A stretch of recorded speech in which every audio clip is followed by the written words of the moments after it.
Welcome to Search for Signs. My name is Gary Willing. If this information interests you, please press the like and subscribe button and press the bell for notifications.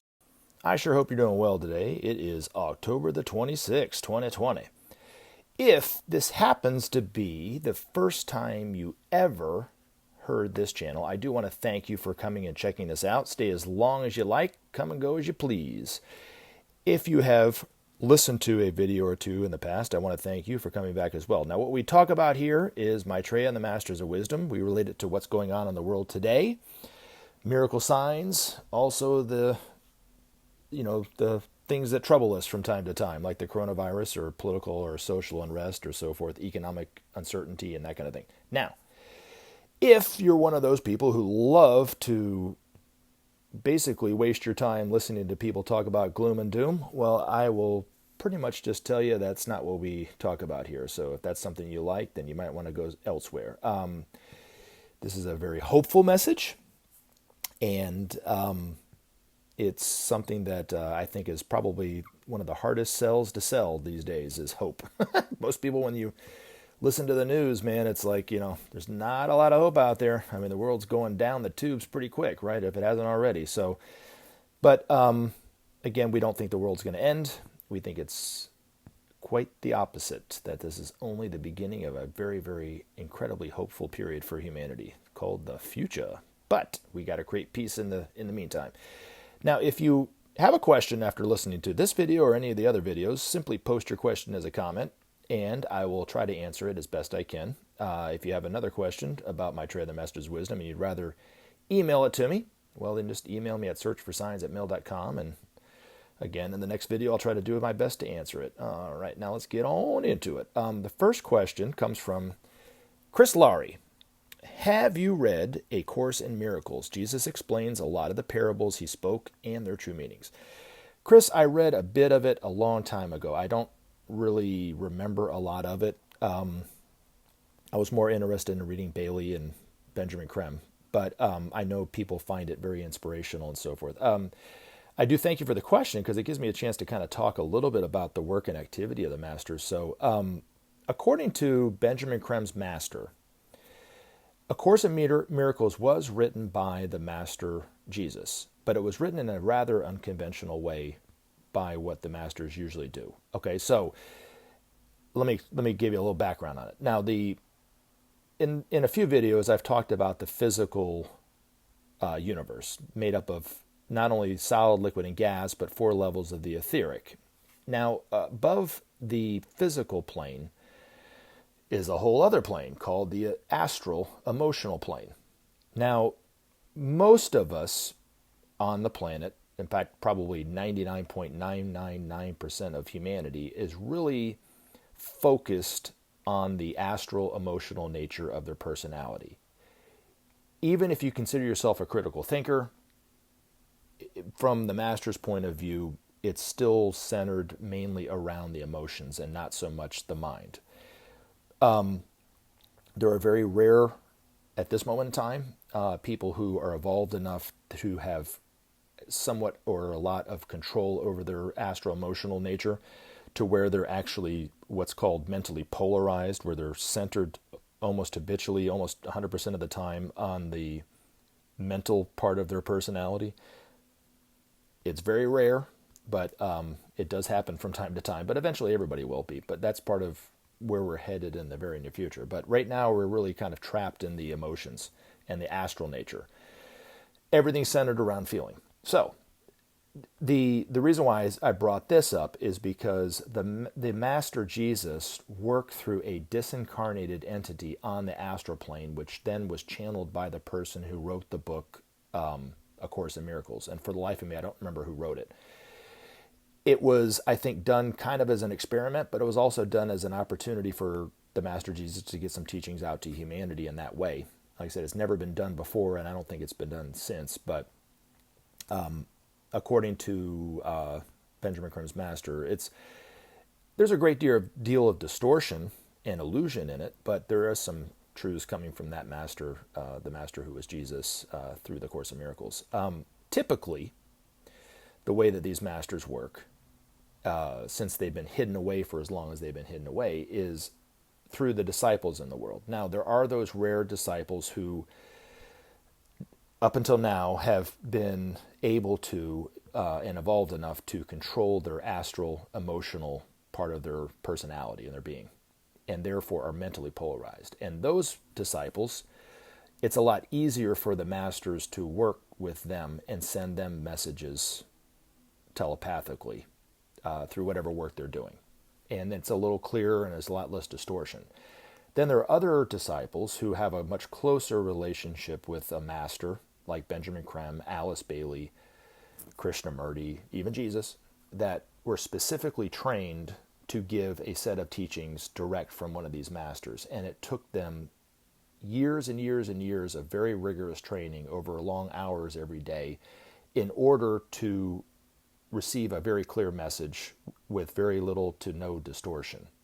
And so it's just not something that happens day to day. And most people who claim channeling of these masters do no work to get those messages. They didn't do any work. They just kind of fell out of bed one day and now they're able to receive messages from these masters. But in the future, more and more people will be able to work in the way that people like Benjamin Creme and Alice Bailey did, directly with these masters telepathically, because that's the level that these masters are working on. So basically, it's the person in incarnation in the world that has to get up to mentally to the level of where the masters are to be able to communicate in that way. And so the masters don't go down, they go up, so yeah, or they stay where they are and the disciple has to go up, I guess is a better way of saying it. But the other thing too that kind of made me think when I read this question a few days ago was, I don't know, Chris, have you ever read the book, The Essene, The Gospel of Peace?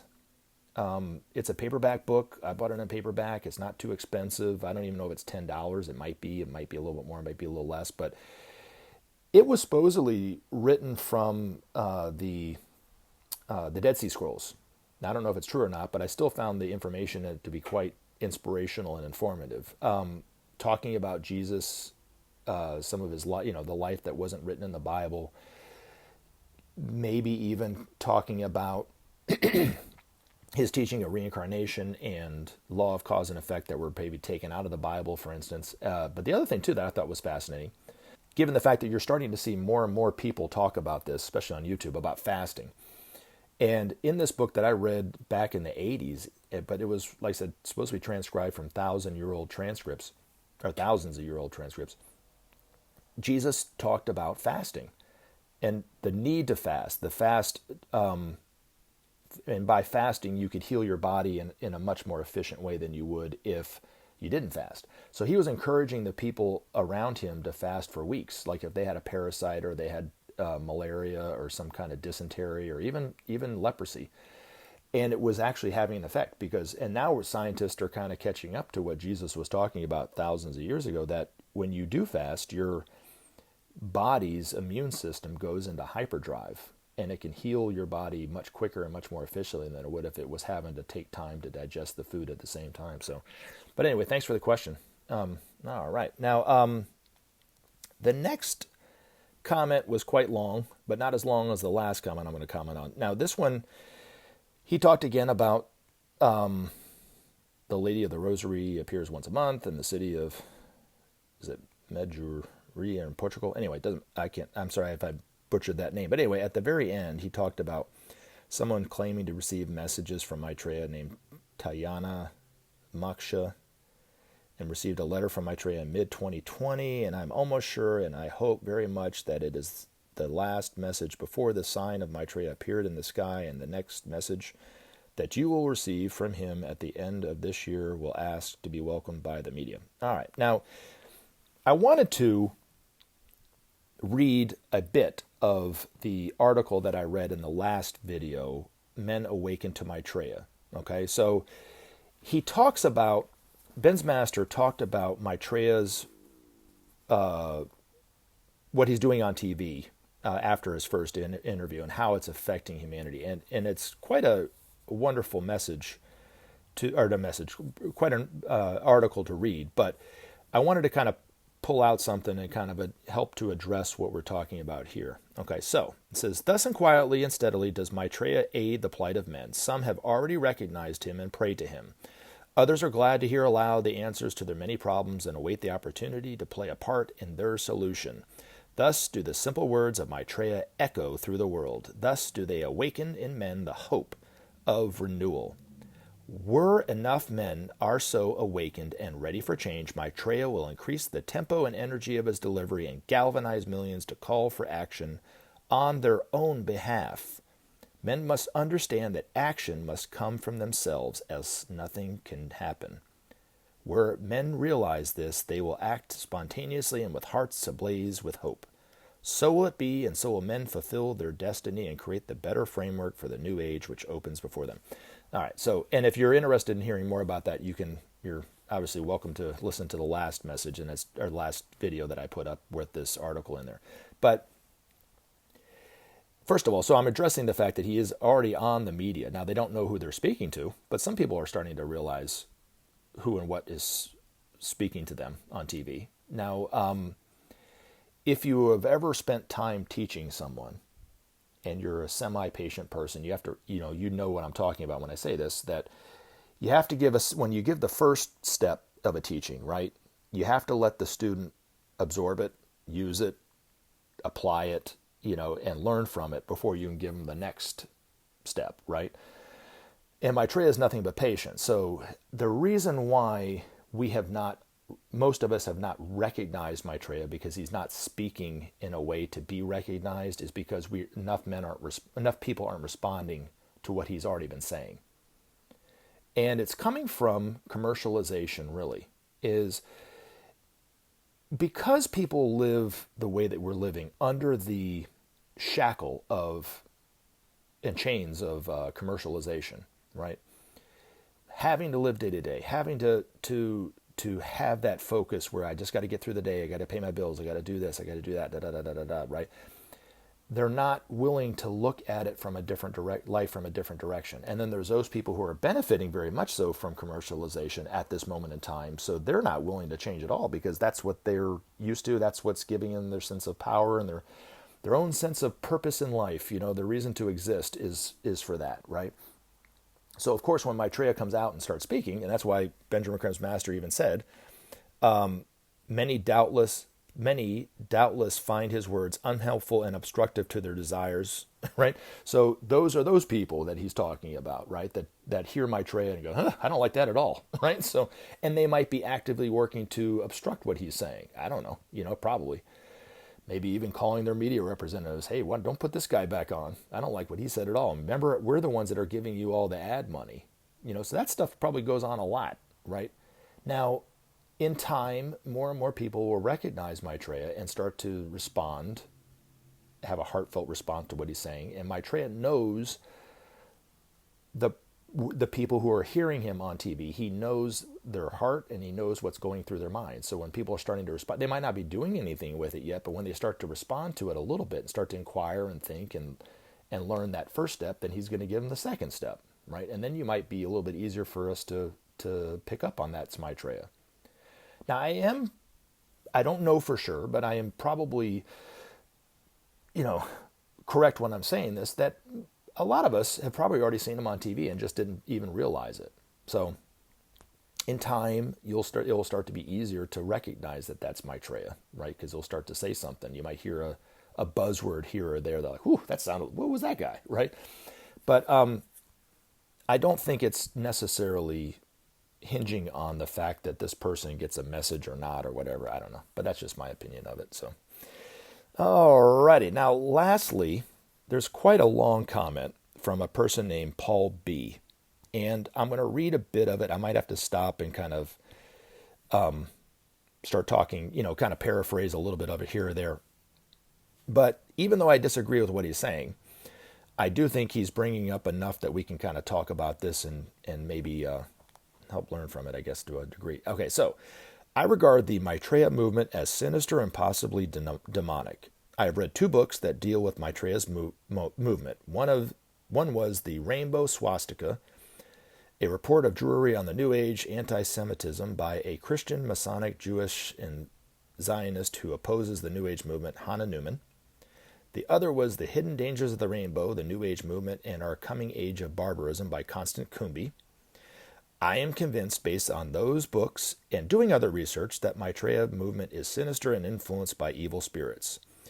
The popularity of conspiracy theory in New Age circles and anti-Jewish and conspiracy theories tendencies of Alice Bailey, who founded the Maitreya movement, make me think that Maitreya movement is going to capitalize on resentment against Jews because of current oppression regime people are living under, so people will accept that Maitreya as their God, ruler, and liberator against the Jewry of their God. Okay.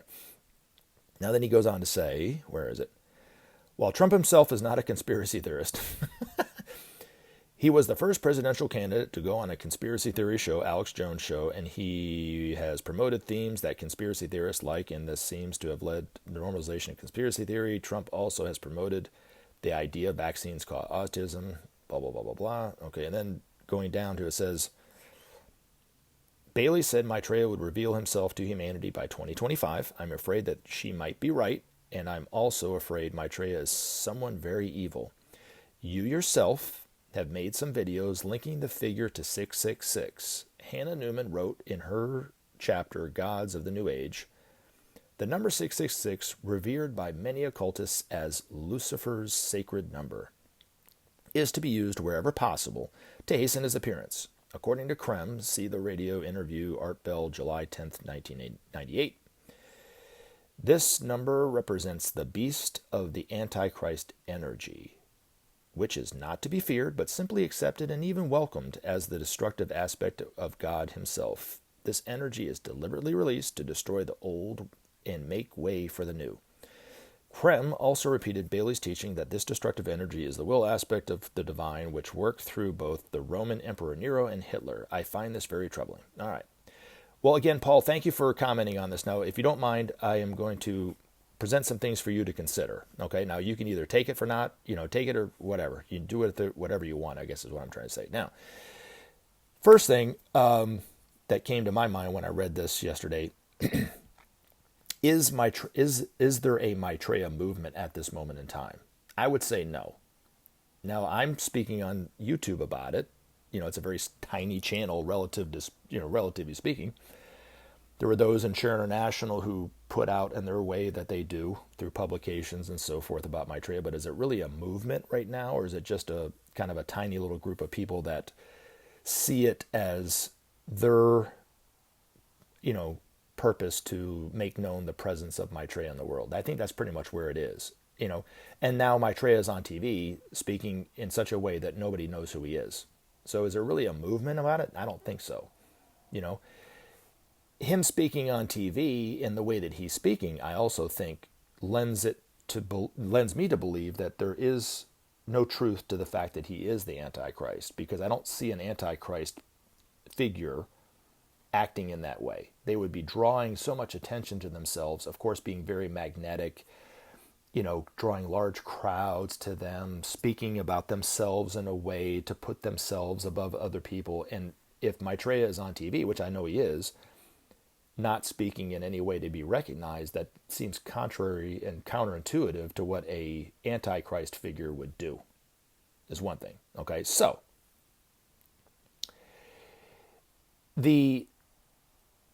I don't think it's a movement per se. Now, in terms of the anti-Semitism label that Constance Kumby, because I read Constance Kumby's book, I didn't read the other one, she talked about it, it's coming from a couple things. One, these masters, these disciples like Alice Bailey, Benjamin Creme, and others, and it's even your duty too, to speak out against injustice when you see it. So the injustice in Israel is when the former Allied forces, or the NATO nations, I guess, moved the Palestinians off the land in Israel and put the Israeli settlements back.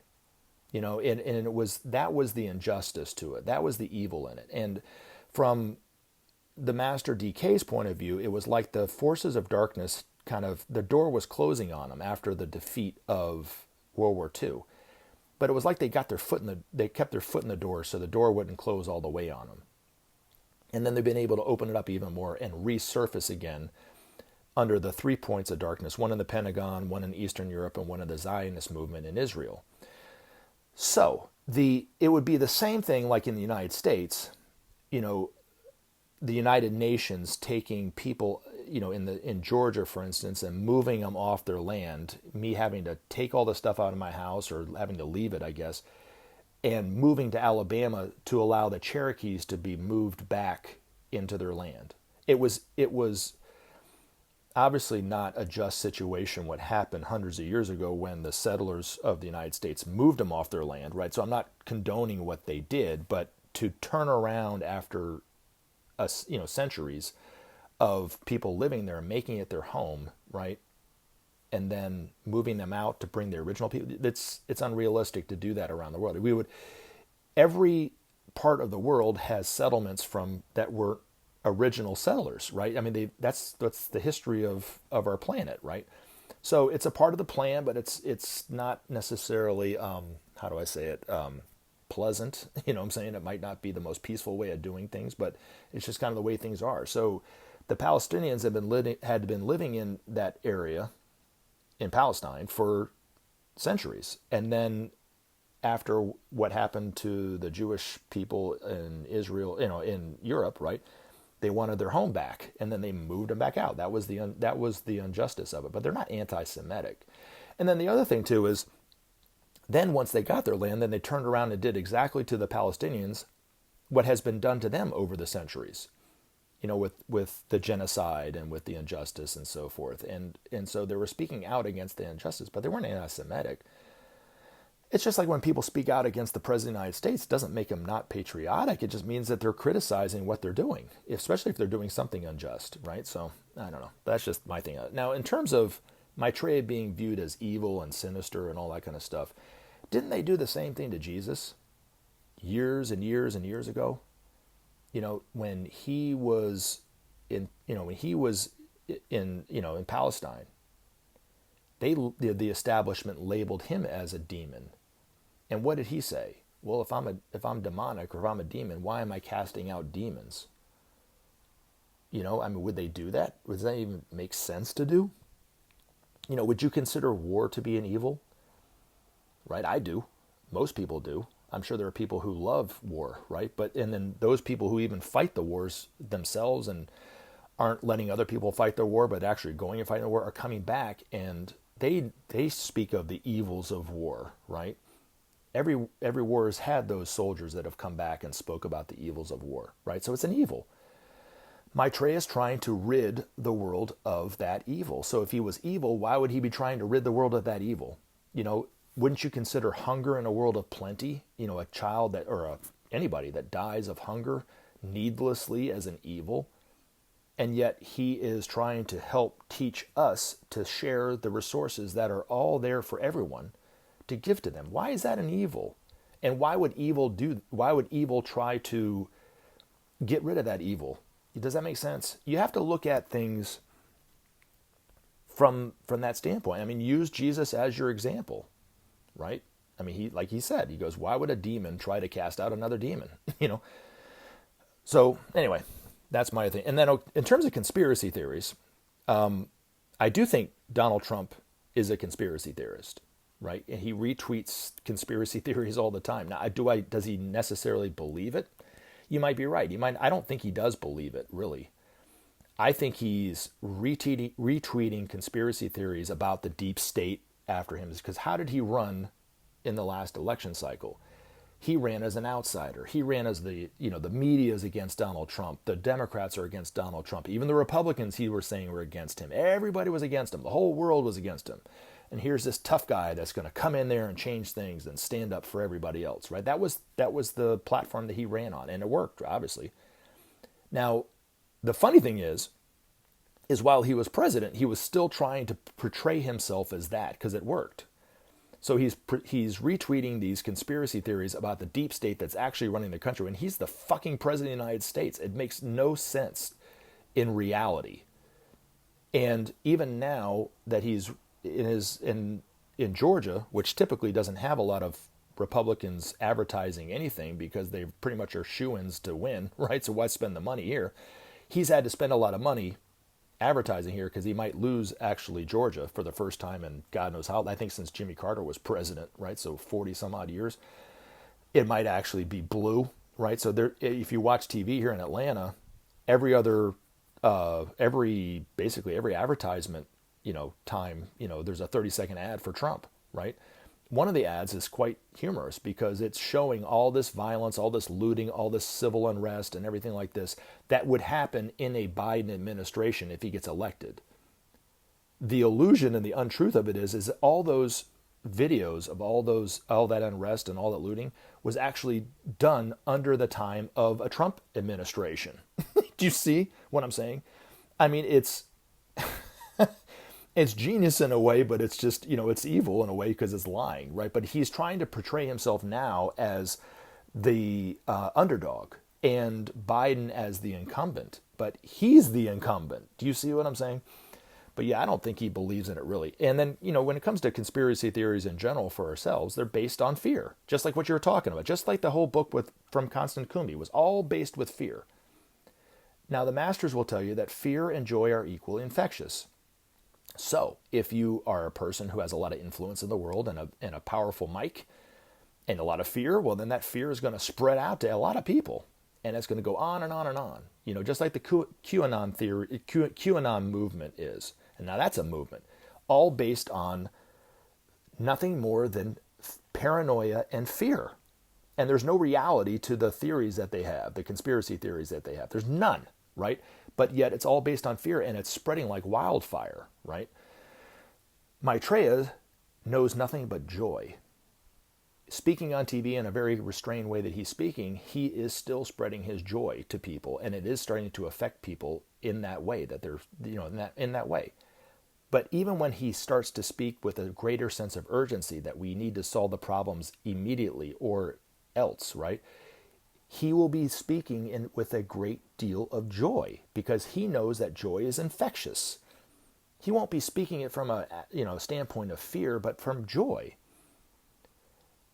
And the times that I met Maitreya, he was nothing but joyful. And his joy was so infectious that I found that I didn't want to lose that sense of joy for weeks and weeks and weeks. I tried to keep it. I was like walking on eggshells because I didn't want it to leave me. And I might have been down at the time that I saw him. And then all of a sudden I'm full of this joy of life, the joy of the future, joy of, joy with a, just an innocent sense of my own, it within my own heart. I don't know any other way to explain it, based on seeing and hearing what he said and feeling his energy and feeling the love of his words and so forth. And then after we had separated, so to speak, that joy stayed with me for, like I said, for weeks and weeks and weeks, and it was every single time I saw him. But he never claimed to be God. He never claimed to be the Christ. He never claimed to be anything. But it was just the joy of who he was. So him speaking on TV, I'm sure it's the exact same way.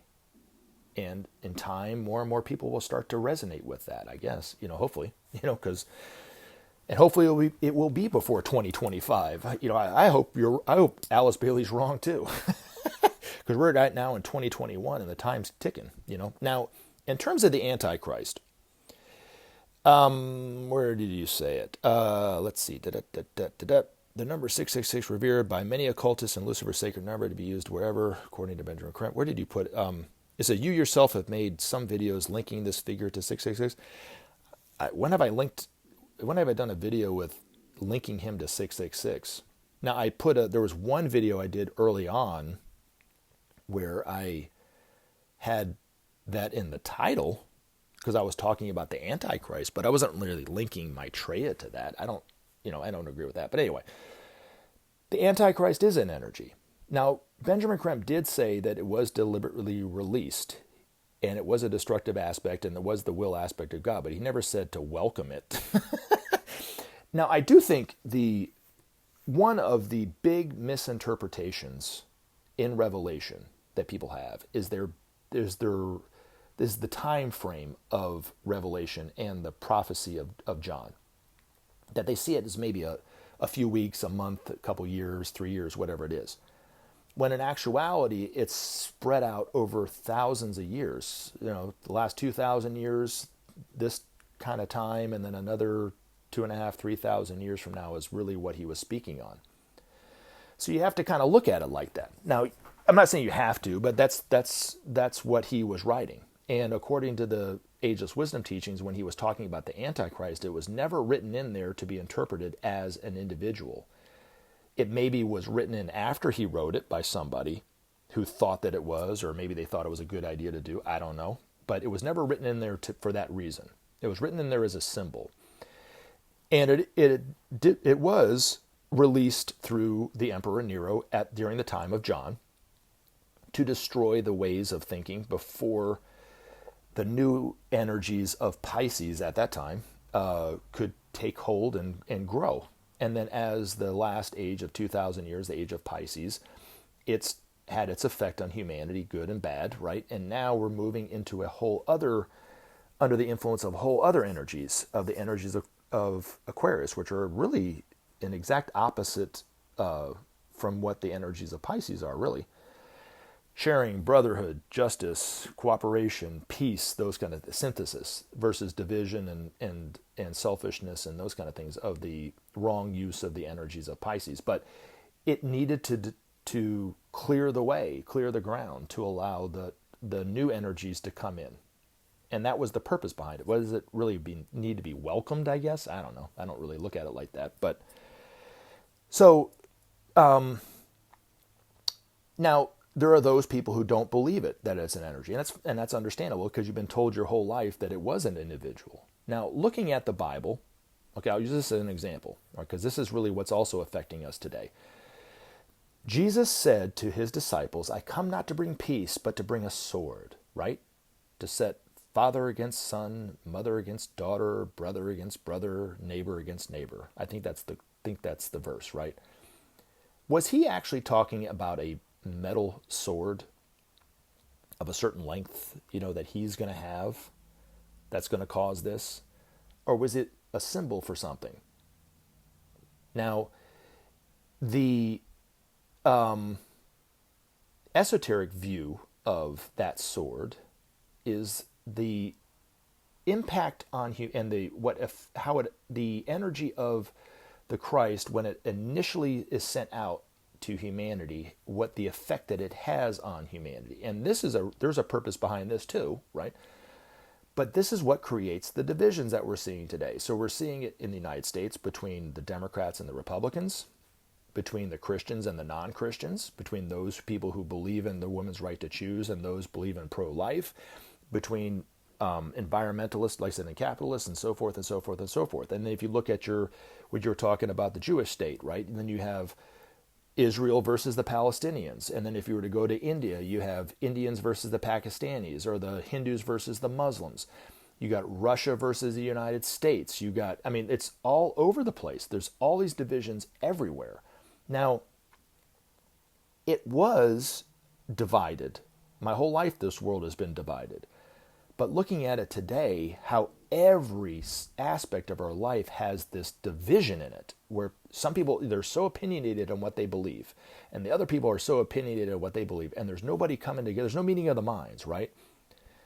And so 49% of the country view things in a progressive way. The other 49% are very reactionary and very conservative, right? And this is all around the world, but let's just take it and look at the United States. And it's so divided that it's like World War I was. You got the trenches, you got the sandbags, you got the barbed wire, right? And then you have this space right between the other side that has barbed wire, sandbags, a trench, right? And they're all staring at each other and nobody's moving. And during this election cycle, both sides, the Republicans and the Democrats, are spending over $1 billion on all the different races, from the presidential all the way down to the local races, not to convince the 49% that already on the other side. It's to convince the very, very, very few people that are still running around in the depoliticalized zone, that haven't really quite made up their mind yet for whatever reason. And that's where they're spending all that money on, to try to convince them to just move over to their side for this election. And then in the next election, they'll spend billions of dollars to get them to go to the other side. And that's how the elections are going. That's the world that we're living in today. And that's the reason why we've really just stopped. Anything's going on, right? can't see the other side. The fear on everything is so entrenched, and it's just fear. The Democrats are fearful of the Republicans are fearful of the Democrats, and so forth. And oh my God, what happens if they eliminate the women's right to choose? Oh my God, then what's going to happen? And then if the Democrats win, then oh my God, what happens with pro-life? They're not seeing anybody else's side. Do you see what I'm saying? So that is that energy, and it's just like, it's similar, but from the love nature of God, but the destructive nature of the Antichrist is the exact same thing. So Jesus wasn't talking about a physical sword, and John wasn't talking about a physical person. They were talking about the energetic quality that's going to affect humanity, from John's perspective into the future, our perspective already into the past, because the Antichrist energy is already come and gone, so. But anyway, hopefully that sheds some light on it, I guess. But anyway, I do want to thank you very much for the comment, because it allowed us a chance to really talk about it. And if you have some more comments you want to talk about, I'd be more than happy to address it as well. But thank you so much for everyone who's asked a question and commented in this video, and I look forward to more in the future. Take action. Take care. Have a great day. Help SOP save our planet. Thanks for listening, and we look forward to talking to you again in future videos.